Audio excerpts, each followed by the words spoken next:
Hello, welcome to this week's video. Now I bet you can't guess what I went to see last night. Now my video last week was a review of a gig that I went to see Robert Cray and his band, and by complete coincidence the night after, even though I booked the tickets months before from completely different websites, different venues, happened to be on the next night. So this is the night after my video from last week. If you want to watch that review about the Robert Cray band, go and watch that one. But this review is about Bonnie Raitt at the Dome in Brighton. Now the Dome is a concert venue in Brighton, which is about about 7 miles from where I live, and it's where, this is an interesting piece of information, where ABBA won the Eurovision Song Contest in 1974, where they sung Waterloo and then became one of the biggest pop bands ever. And I've seen quite a few gigs there. I've seen Jason Isbell there, I've seen Bonnie Raitt there before, I've seen Van Morrison there, I've seen Dr. John, lots of other stuff. And so this is the second time that I've seen Bonnie Raitt at the Dome. Before I start my review of Bonnie Raitt, I'm going to have to confess I'm a huge Bonnie Raitt fan.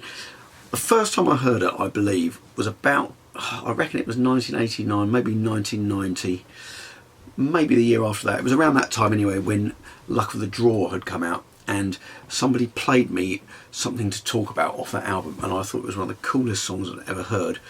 Since then, of course, I've heard a lot more, and I Can't Make You Love Me, I think, has to be one of my top favourite songs. I always say Maggie May's my absolute favourite, but that's definitely a close second, I Can't Make You Love Me. I think it's one of those songs that the songwriting just seems completely inspired, just so clever, and I've heard other people sing it, and very few people can phrase it in that sort of simple classic way that Bonnie Raitt does, apart from maybe Robin Scott, who I play with. But I've heard lots of other sort of big artists attempting this song, and nobody can sing it quite like Bonnie Raitt. And years later I then sort of found out about all her connections with lots of my other favourite bands, like Lowell George from Little Feat and all those sort of bands from LA in the 70s. And finally, as a huge tribute to her, I suppose, and I hope one day I get to meet her and I can tell her this, my middle daughter is called Bonnie Ray after her. So there we are. That shows how much of a Bonnie Raitt fan I am.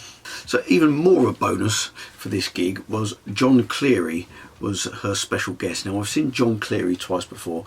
He's actually English, but he's lived in New Orleans for a long time, and he's absorbed the culture, and he's one of the sort of leading exponents of New Orleans style music. And I love his album Mo Hipper. It's a live album. And I first saw him, he was Bonnie Raitt's keyboard player for years, and that was the first time I became aware of him, when I saw Bonnie Raitt about 20 years ago at the Dome again, and he was playing Hammond organ, and he sung one song in her set, and I just thought, oh my God, what's that voice? It was incredible. So I looked him up, and I've been a fan of his ever since, and I actually saw him at a solo gig in Hastings as well. He's just sort of playing on a pub piano, did a whole set on solo piano, which was absolutely amazing. And I did speak to him as well, and told him all this yesterday. So to start the review, I'm going to talk about Jon Cleary. So if you watched my video last week, you know that I went on a bit of a rant about the support act.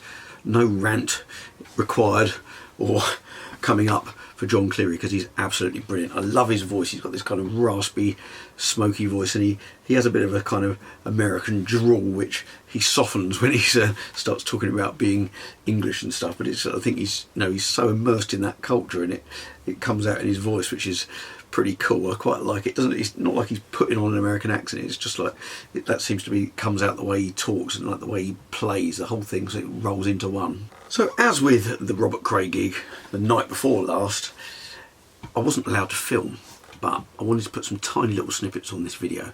So I was doing my little sneaky filming thing. I was wearing a gilet, and I get my camera and I worked out and press the hotkey thing, and I click on it to make the video work, and then I stick it under my jacket and I just poke the lens up. So as a result, I've got plenty of footage of the inside lining of my jacket, but I did actually manage to get some tiny bits of footage. Can't really see what's going on. You can mainly see the heads of the people that were sat in front of me. I wasn't as close up as I was at the Robert Cray gig. I was in the second row at the Robert Cray gig, but I was quite a way back for this one because I didn't see that the gig was on until a lot of the tickets had been sold. But you can hear what's going on, and I only want tiny little snippets. They're just as much for a memory for me of what it was like, and just to put a tiny little bit on here just so you can hear what it sounded like.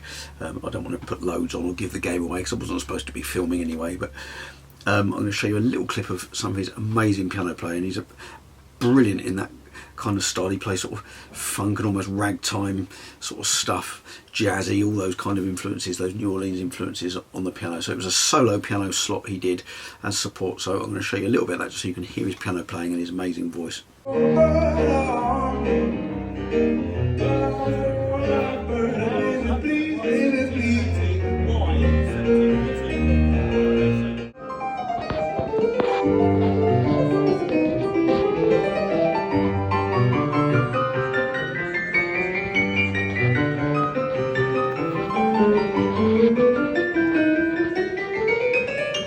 As I say, this is the third time I've seen him. So the first time was with Bonnie Raitt, so I heard him playing with the band then. I heard him play solo and heard him do this 40-minute solo set last night.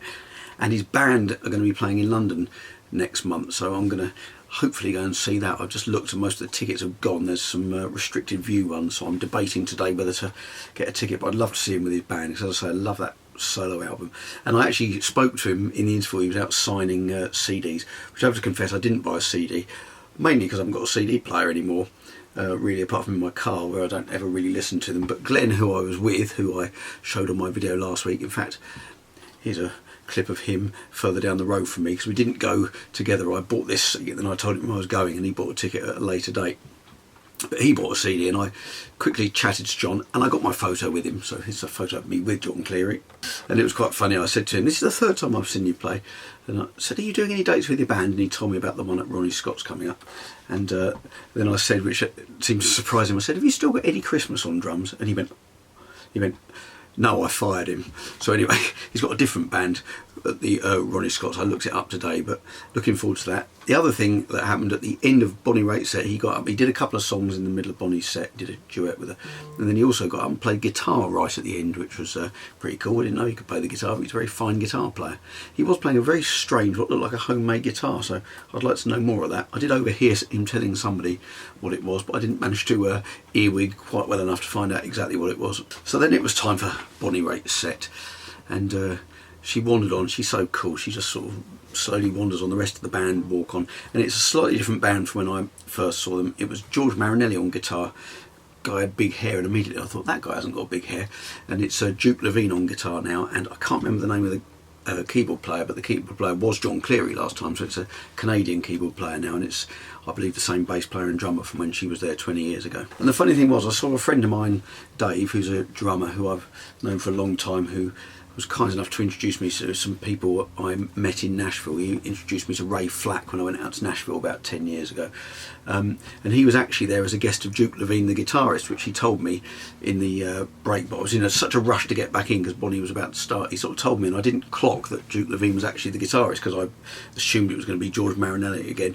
And when I walked out there, he got introduced as Duke Levine. I'm like, ah! So that's why he told me he was a guest of Duke Levine, and he actually got to go backstage at the end, which I didn't, because I would love to meet Bonnie and tell her that my daughter's named after her. Anyway, Bonnie started, and I'm trying to remember the name of the first song. It's a song I know very well. It's one that was on the best of compilation that I had of hers that I listened to over and over again.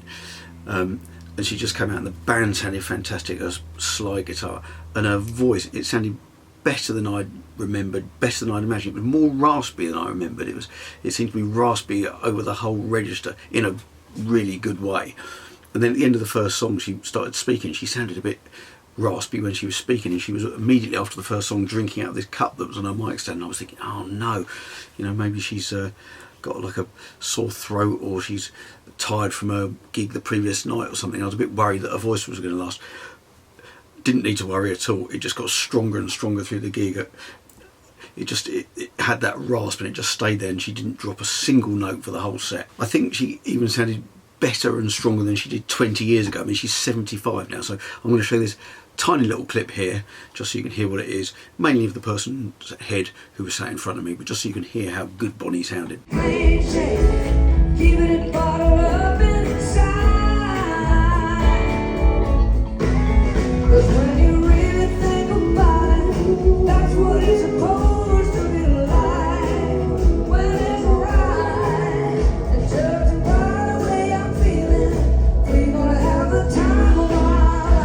So I have to say, my feeling as I came away from it, I just thought it was like a masterclass in how to do a gig. the way she interacts with the audience, she makes you feel like she wants to be there, and she's privileged to be there performing in front of people still going at her age, as she says. And she played at the Albert Hall the night before, and she was kind of, you know, that was a high pressure gig. I can let my hair down, we're going to have a great time tonight. And you honestly believe it. The way she communicates with the audience, and it can go from being funny to being really sort of heartfelt. And the other thing is, she picks the most amazing songs. All of the songs are incredible songs. So she picks songs by great writers and the songs that she's written herself as well. They're all fantastic. As I said, her slide playing, but then she also does a few songs on acoustic guitar, and she sung in the encore You Can't Make Me Love Me. She sung without any instrument, and the whole band played completely appropriately to the set. The sound was brilliant. As I say, it was, you could hear everything so clear, so tight, so well arranged. And her voice, it's just that gravelly tone, perfect pitch, perfect bluesy phrasing. It was just a masterclass. So if you get a chance to see her, 100% recommend it, and I'm going to try and go again. I'd love to meet her at some point. I've been spoilt this week, so I've seen Robert Cray, who was just an incredible singer, Jon Cleary as well, love his voice, and then to top it off, Bonnie Raitt, just the most amazing voice. I've been really spoilt, and I'm feeling inspired, and I'm going to go and practice, try and sound 1% as good as any of them. Well, I hope you enjoyed the video.